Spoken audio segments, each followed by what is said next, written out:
மானஸ் பக்கங்கள். Hi friends, இது மாலிகாவின் கேளுங்க கதை கேளுங்க. மானஸ் எழுதிய மலரே மௌனமா, அத்தியாயம் 66. செல்வம் அடிப்பான் என்று யாருமே எதிர்பார்க்கவில்லை.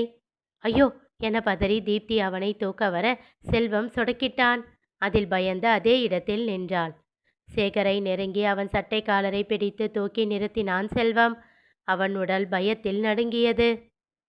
என்னடா இது, அவ்வளோ பயமா என்று விட்டு சிரித்தான் செல்வம். அவன் சட்டை காலரை பிடித்து ஆட்டிக்கொண்டே, எதுக்கு இப்போ சுற்றி முத்தி பார்த்துக்கிட்டு இருக்க? யாராச்சும் உனக்காக பேசுவாங்கண்ணா என்று கேட்டுவிட்டு அவனை இடம்படமாக தலையசைத்தான். ம், யாரும் வரமாட்டாங்க. வந்தா அவங்க நிலைமை என்னன்னு இந்நேரம் புத்தியில் உரைச்சிருக்கும். நான் வேற உன்னை விட பெரியவனா? அடிக்கக்கூடாதுன்னு எல்லாம் சொல்ல முடியாதுல்ல. அதனால் வாயை மூடிக்கிட்டு சும்மா தான் இருப்பாங்க, சரியா? அவனை அப்படியே தன் முகத்திற்கு நேரே இழுத்து, சின்ன வயசுல இருந்து நீ மாறவே இல்லைல்ல. நீ பண்ண தப்புக்கு மற்றவங்க தண்டனை அனுபவிக்கும் போது அது எப்படிடா மனசாட்சியே இல்லாமல் வாயை மூடிக்கிட்டு இருக்கிற என்றவாறே மீண்டும் ஒரு அறை விட மீண்டும் அவன் தடுமாறி கீழே விழுந்தான். மீண்டும் அவன் சட்டையை பிடித்து தூக்கி நிறுத்தி, சின்ன வயசுல ஒரு தடவை செந்தில் என்கிட்ட அடி வாங்கினானே, ஞாபகம் இருக்கா? இருக்கும் இருக்கும், அது எப்படி மறந்து போகும்? அன்னைக்கு இந்த 2 பிள்ளைங்களையும் திட்டுத்தனமா ரூமுக்கு கூட்டிகிட்டு போனது யாரு? நீதானே? நீதானடா, சொல்லு. என்ன அப்படி பார்க்குற? செந்தில் சொன்னான்னு நினச்சியா? அன்னைக்கு அத்தனை அடி வாங்கியும் வாயை திறக்காதவன் அப்புறம் மட்டும் திறந்திருப்பானா என்ன? இதோ இவ சொல்லியிருப்பான்னு பார்க்குறியா? ம், சூர்யா தான் சொன்னான். இவ சொல்லலை, சொல்லவும் மாட்டா. ஏன் தெரியுமா?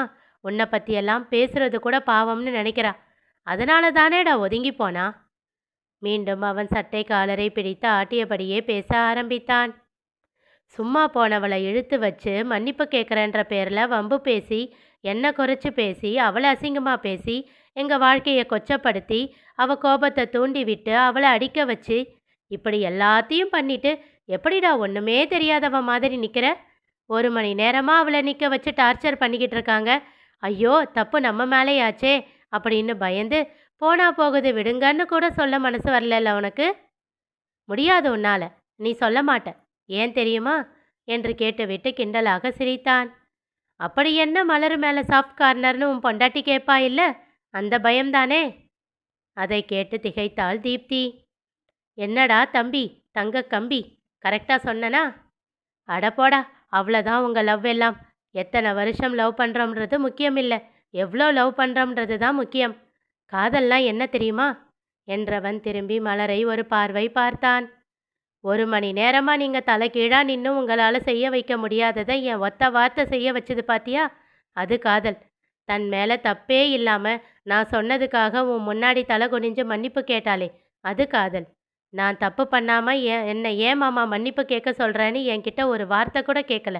என் மேலே அவள் வச்ச அந்த நம்பிக்கைக்கு பேர் காதல். மலர் முகத்தில் எந்த உணர்வையும் காட்டாமல் தரையையே விரித்து கொண்டிருந்தாள். சரி, அதெல்லாம் விடு. ஆனால் நீ பேசுனதையெல்லாம் அப்படியே விட முடியாதுல்ல. உன் இஷ்டத்துக்கு பேசுறதுக்கு அவள் ஒன்றும் இப்போ உன் அத்தை பொண்ணு கிடையாது, என் பொண்டாட்டி, உன் அண்ணனோட ஒய்ஃப், அதாவது அண்ணி என்றவன் மீண்டும் அவன் சட்டை காலரை பிடித்து இழுத்து கொண்டு மலரின் முன் சென்று நின்றான். எங்க சொல்லு பாப்போம், அண்ணி அண்ணி. அவன் அமைதியாக இருக்க தான் பிடித்திருந்த பின் சட்டை காலரோடு சேர்த்து பின்னங்கிழுத்தையும் இறுக்கினான் செல்வம். சொல்லுடா. அவன் அதட்டலில் பயந்து அண்ணி என்றான் மெல்லிய குரலில். அண்ணி இல்லை, அண்ணி அண்ணி. உங்ககிட்ட மரியாதை இல்லாமல் பேசுனது தப்பு தான், உங்களை அசிங்கமாக பேசுனது தப்பு தான். இனி இந்த மாதிரி நடக்காது, மன்னிச்சிடுங்க. இதை ஒரு வார்த்தை கூட மாறாமல் அப்படியே சொல்லு பார்ப்போம். இல்லைன்னா முழுசாக ஊர் போய் சேர மாட்டேன். எங்க சொல்லு சொல்லு. விட்டு தொலைமாமா. கோபுரம்னு நினச்சவங்களே குப்பையாக இருக்கும்போது நான் குப்பைன்னு ஒதுக்கி வச்சதை தெரியாமல் மிதிச்சிட்டேன்னு நினச்சிட்டு போகிறேன்.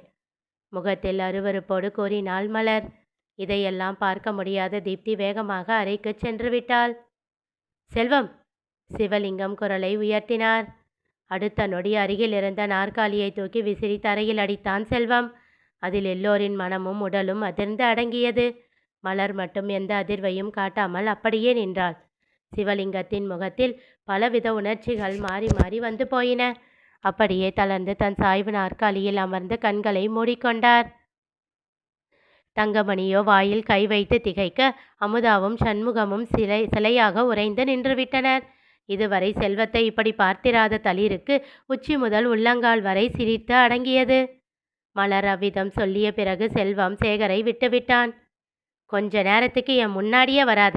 எனக்கு இருக்கிற கோபத்துக்கு உன்னை என்ன பண்ணுவேன்னு கூட தெரியாது. முதல்ல இங்கிருந்து போய் தொலை என்றான்.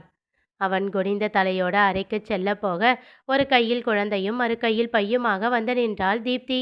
அவன் முன் பையை வைத்தவள் யாரிடமும் ஒரு வார்த்தையும் பேசாமல் வீட்டை விட்டு வெளியேறினாள். சேகரும் வேறு வழியின்றி பையை எடுத்துக்கொண்டு அவள் பின்னாலேயே சென்றான். நேர்ந்த அவமானம் இருவர் மனதிலும் ஆறா தழும்பாக உருவானது. அவர்கள் செல்வதை வருத்தத்தோடு பார்த்து கொண்டிருந்தார் தங்கமணி. அவர்கள் பார்வையிலிருந்து மறையும் வரை பார்த்து கொண்டிருந்து விட்டு திரும்பியவர் திகைத்தார். செல்வம் அவரையே துளைக்கும் பார்வை பார்த்து கொண்டு இருந்தான். செந்தில் ரிசப்ஷன் அன்னைக்கு யார் கூட ஃபோனில் பேசிக்கிட்டு இருந்தீங்க? நேரிடையாக அவன் தாக்க ஆரம்பிக்க அவர் தடுமாறினார். அது அது வந்து அப்போ ரொம்ப நாளாவே அவன்கிட்ட பேசிக்கிட்டு இருக்கீங்கல்ல? அவர் அமைதியாக இருந்தார். அதை ஏன் எங்ககிட்ட மறைச்சிங்க? சரி, மலர விடுங்க. அவ கோபப்படுவா, கத்துவா, அதனால மறைச்சிங்கன்னு வச்சுக்கலாம். என்கிட்ட ஏன் மறைச்சிங்க? இவனுக்கு தெரிஞ்சா என்ன, தெரியலனா என்ன?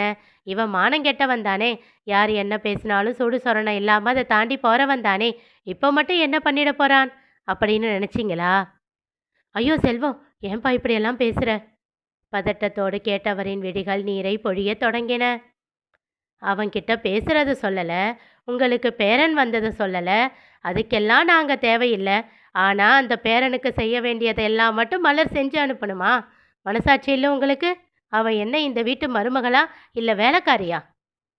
இல்லை செல்வம், வேண்டுதல் நல்லபடியாக நடக்கணுமே, பிரச்சனை எதுவும் வேண்டாமேன்னு தான் சொல்லலை. அப்போ இவ தான் பிரச்சனை பண்ணுறவளா? நான் அப்படி சொல்லலை செல்வம். பிரச்சனை பண்ணுறவளா இருந்தால் அவங்க 3 பேரையும் வீட்டுக்குள்ளேயே விட்டிருக்க மாட்டா. 1 மணி நேரம் அவளுக்காக உங்களால் நேரம் ஒதுக்க முடியாதுன்னு சொன்னப்போ வாயை மூடிக்கிட்டு தனியா என்றவன் ஒரு நொடி நிறுத்தி கண்கள் மூடி எச்சில் கூட்டி விழுங்கிவிட்டு, தனியா கிளம்பி ஹாஸ்பிட்டல் போயிருக்க மாட்டா என்றான். பொங்கி வந்த அழுகையை உதடு கடித்து அடக்கினாள் மலர். ஹாஸ்பிட்டலா? என்ன ஆச்சு? இருவரும் ஆளுக்கு ஒன்றாக கேட்டு பதறினார்கள் சண்முகமும் அமுதாவும். சிவலிங்கம் கூட அதிர்ச்சியாக கண்களை திறந்து பார்த்தார். செல்வம் அவர்கள் யாரையும் பார்க்கவே இல்லை. அவன் பார்வை தங்கமணியிடம் மட்டுமே இருந்தது. உங்களை கேட்டுட்டு நீங்கள் சொன்னதால தானே அவள் அப்பாயின்மெண்ட் போட்டா? இல்லை செல்வம், அவள் முகத்தை பார்த்தப்போ பரவாயில்ல மாதிரி இருந்துச்சு. அதுவும் இல்லாமல் எனக்கு உடம்பு முடியல, அதனால தான். ஓ, அதுக்கு தான் சேகர் இங்கே இருக்கிறது பொறுக்காமல் பிரச்சனை பண்ணுறதுக்காக வந்து உங்களை கூப்பிடுறத சொன்னீங்களோ? ஏளனமாக கேட்டான். அவர் வார்த்தைகள் வராமல் தடுமாறினார். பயத்தோடு சிவலிங்கத்தை பார்க்க அவர் பார்த்த பார்வையில் உள்ளுக்குள் சில்லிட்டது. அதற்குள் அமுதா மலரிடம் செல்ல போக, யாரும் இருக்கிற இடத்த விட்டு அசையக்கூடாது, முக்கியமாக மலரை யாரும் நெருங்கக்கூடாது என்றான் கர்ஜனையாக. இல்லை செல்வம், அவள் உடம்புக்கு என்னன்னு கேட்கதான். அவள் என்கிட்ட எதுவுமே சொல்லலை. மெல்லிய குரலில் கோரிய அமுதாவிற்கு எந்த பதிலுமே சொல்லாமல் சிவலிங்கத்தின் அருகில் சென்றான். தாத்தா இறக்கிறதுக்கு முன்னாடி என்கிட்ட சொன்னார், மலர் அப்பா இல்லாத புள்ள, அவளுக்கு அந்த குறை தெரியாமல் பார்த்துக்கோ செல்வம் அப்படின்னு. நானும் அப்படித்தான் அவளை பார்த்துக்கிட்டேன். திடீர்னு ஒரு நாள் அவளை கட்டிக்கோன்னு சொன்னீங்க. உங்கள் வார்த்தைக்காகத்தான் சரின்னு சொன்னேன். அந்த பிள்ளைய பொண்டாட்டியா பார்க்க என் மனசு பட்ட பாடு உங்கள் யாருக்கும் தெரியாது. கல்யாணத்துக்கு முன்னாடியே என்னை நானே தயார்படுத்திக்க உள்ளுக்குள்ளே எவ்வளோ போராடினேன் தெரியுமா? சில நொடிகள் அவனிடம் அமைதி. மீண்டும் தொடர்ந்தான். ஆனால் ஒரு சின்ன அசைவில் கூட அது மலருக்கு தெரிஞ்சிடக்கூடாதுன்னு அவ்வளோ கஷ்டப்பட்டேன். ஏன் தெரியுமா? அவளுக்கு அந்த சின்ன வருத்தம் கூட இருக்கக்கூடாதுன்னு நினச்சேன். ஆனா என்றவன் அப்படியே குரலை உயர்த்தினான். இப்படி எல்லாருமா சேர்ந்து அவளை கஷ்டப்படுத்திட்டீங்கல்ல என்று கத்தினான். எங்க வேற வீட்டுக்கு அவளை அனுப்பி வச்சா இந்த சேகர் பைய விஷயம் அவளுக்கு என்னைக்காச்சும் பிரச்சனையா வந்து நின்றுடுமோன்னு பயந்து தான் அவளை நான் கல்யாணம் பண்ணிக்கிட்டேன். ஆனால் இப்படி இங்கேயே யாரும் இல்லாதவளா ஆகிடுவான்னு எனக்கு தெரியாமல் போச்சே. இத்தனை பேர் இருந்தும் அவளை தனியாக விட்டுட்டீங்கல்ல. உங்கள் யாரையும் நான் மன்னிக்க மாட்டேன். நான் இருந்தால் மட்டும்தான் அவளுக்கு துணைன்னா நீங்கள்லாம் அப்போ எதுக்கு இருக்கீங்க சொல்லுங்க? வீடே அதிரும்படி கத்தினான். சிவலிங்கம் அவனையே பார்த்து கொண்டிருக்க தீர்க்கமாக அவரை பார்த்து கேட்டான். இப்போ நீங்கள் எல்லாரும் பண்ண தப்புக்கு தண்டனை என்ன? தப்புதான் செல்வம். என்று சண்முகம் ஏதோ பேசத் தொடங்க, அவனோ அவரை திரும்பியும் பார்க்காமல் அவர் பேச்சை மதிக்கவும் இல்லாமல் சிவலிங்கத்திடம் கூறினான். நீங்க சொன்ன அதே தண்டனையை நான் உங்களுக்கு கொடுக்கிறேன். நானும் மலரும் இந்த வீட்டை விட்டு போறோம். அதை கேட்டு அனைவரும் திகைத்தனர். செல்வமும் மலரும் வீட்டை விட்டு சென்றார்களா? தெரிந்து கொள்ள தொடர்ந்து கேளுங்க. கதை கேளுங்க.